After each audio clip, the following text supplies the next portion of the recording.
what we're going to explore today is a subject that's not easy. And some of you may feel very uncomfortable partially through this day, and you may want to get up and leave, and you may not want to handle this topic. That's all right.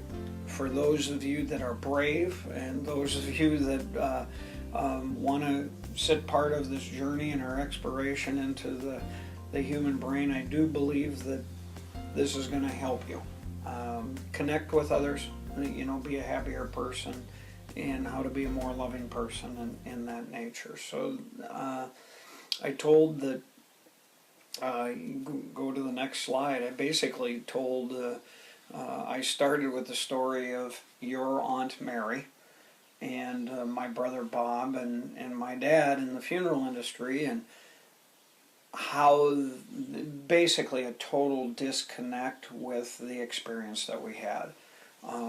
In the case of my brothers, I said that we'd spent $17,000 on his funeral. On my dad's, I think we spent $11,000, and my dad's was a complete waste of money, and my brother's was worth every penny. And how that we, obviously you know the story, but for our audience here that doesn't know the story, is how the professionals in our business, the seemingly professionals, were anything but really professional in terms of an emotional involvement or attachment. And they kept everything like the Home Depot. Going to buy a hammer, going to buy a wrench, going to buy a screwdriver. We were going to buy caskets, vaults, and urns, and whatever the case may be. Well, and that certainly was my experience with Auntie Mary, where I, as her godchild, I'm there with her brother, two brothers, and their wives, and another niece, and they're literally, the funeral director did not once ask, "So how you feeling today?" Not once. It was, well, here's the laundry list, here's the things we got to go through, and in a little bit I'll take you to the back room and you can choose the box she's going to get burnt up in. Yeah, it was unreal. So, so this whole first part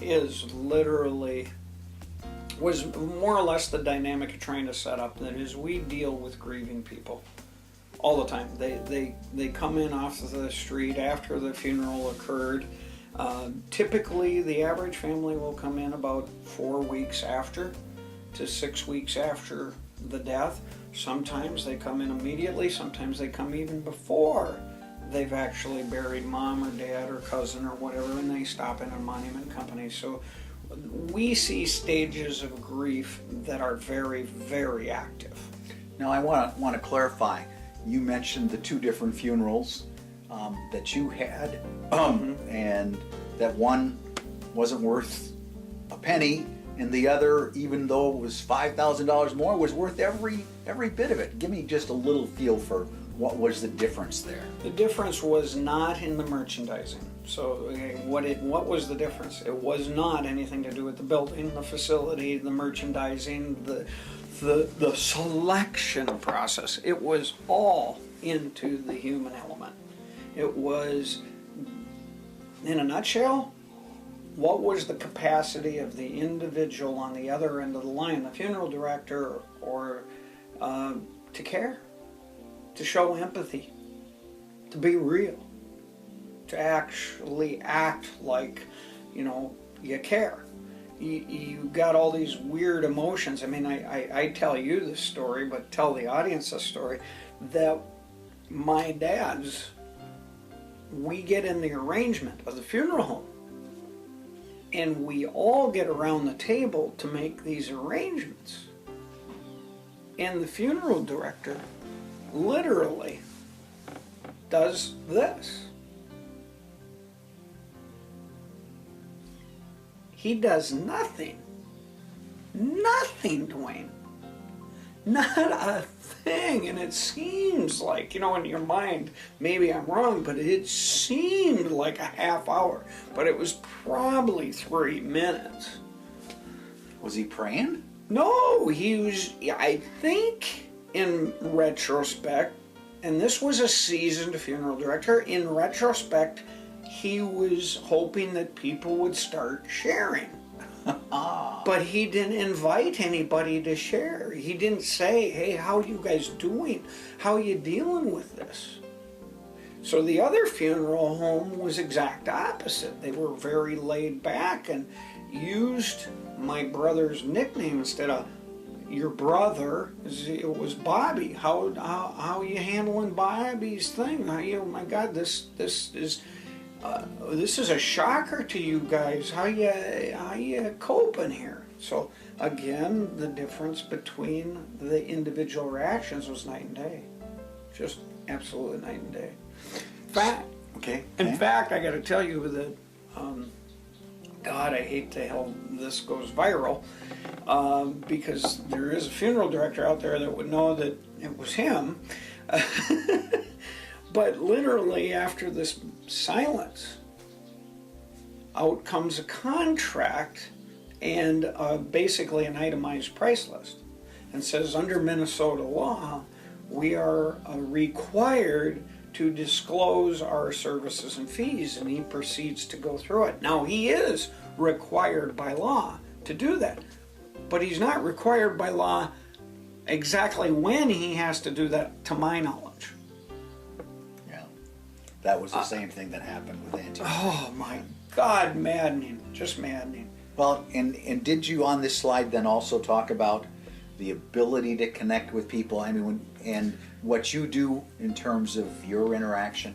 What I did is then I set the stage of the elephant and said, okay, what we're going to do today is we are going to simply learn about the elephant. The elephant. Okay? And the elephant, and what is the elephant? We are basically going to learn to emotionally connect with others. Do you want the capacity to learn how to do that, Duane? I mean, this funeral director from a completely unfeeling point of view, unempathetic, uncompassionate, clinical, professional. Oh, well, let's go through the list here. No, come on, do you really want to learn how to be real and connect with others? And then we were going to talk about the real elephant, which was our emotional secrets. Those things that keep us and why they keep us from being empathetic and compassionate. And your and I work that the elephant is really those secrets within us. Those things that we don't want to talk about. And how we will ultimately, how that'll affect our behavior. And then I said we want to learn to understand how those things were created by dramatic and traumatic events. Those things in our life that left scars, so to speak, on our subconscious, and how they shape who we are.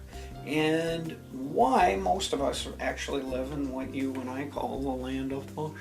The land of mush. Mush. Honolulu, a little Duane paper, lived by the sea.